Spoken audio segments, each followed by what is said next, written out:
Hi Jos, I know you said the stakes were high heading into this game, so just your initial reaction to the result. I know it's obviously pretty raw.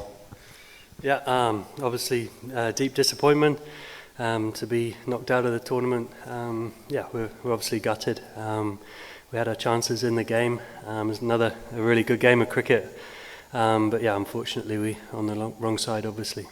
Seems a bit of a familiar theme this winter, where you sort of you have your chances, but you can't quite take advantage of them. Why do you think that is?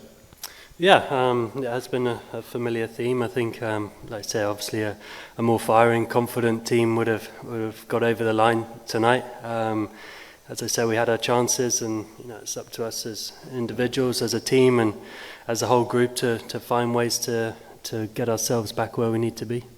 Where do you think the game was won and lost? Do you think they maybe got a bit too many, or yeah, exactly. Yeah, a bit of both, to be honest. I think that we started great with those early wickets, and we just couldn't find a way to then take a couple more.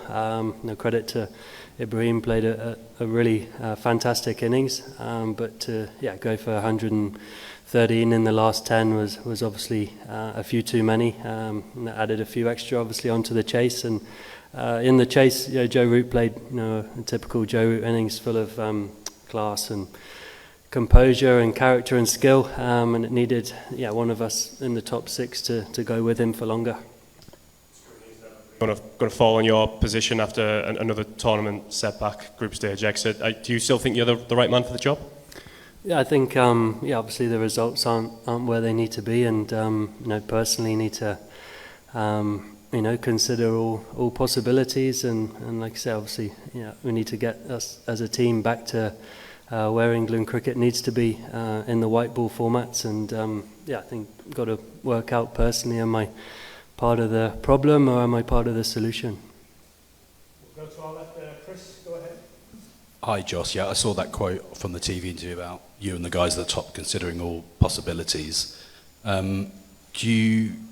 Does that mean you will be considering your future over the next few days and weeks? Yeah. And do you think it is time for someone else to have a go?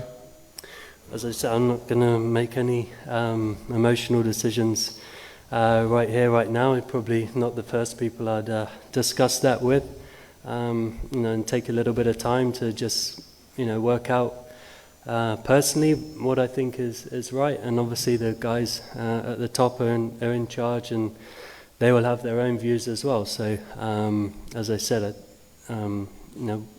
we need to get the team back to where it needs to be, competing for winning these tournaments. And that's, as I said, I've got to work out, am I part of the solution or not?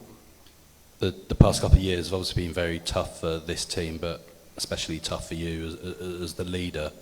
Just how much of a toll has it taken on you as a cricketer and a bloke, I guess? It's had its moments, for sure. I know lots of people think it doesn't sit well with me being captain and that kind of thing, but I really do enjoy it. I enjoy leading.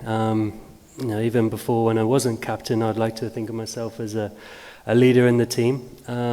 But results are tough, and they weigh heavy at times. And of course, you want to be leading a winning team, and we haven't been that for a while now. So obviously that brings some difficult moments. Jos, I just wanted today, particularly, you started off the start of this tour, and when we were in India, hitting the ball particularly well. Tonight it seemed you couldn't quite get going. I just wondered how much of the situation, the pressure you actually felt got to you tonight?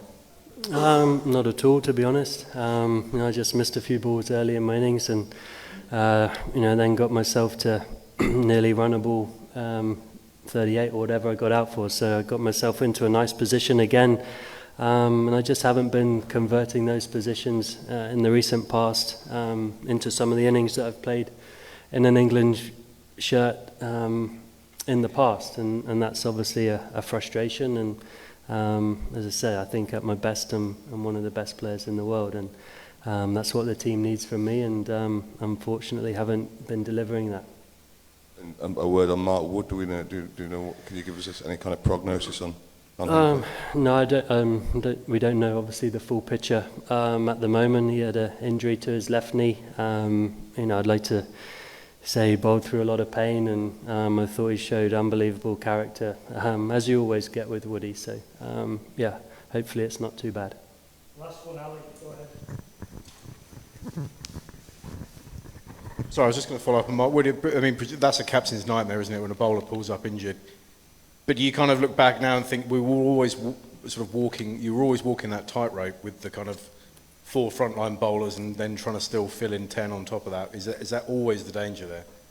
Yeah, obviously, that's can happen. Injuries unfortunately happen in sport, and yeah, at a time you didn't need them, you know, it happened, and I think, you know, it was making it a bit difficult trying to work out how to fiddle through that sort of time, but also having them 3 wickets down, wanting to attack and find ways to really break the game open. So yeah, it's never easy, and you know, that's the balance that we were comfortable going into the match with. And yeah, if someone does get injured, you know, it obviously changes you know, the scenario a bit.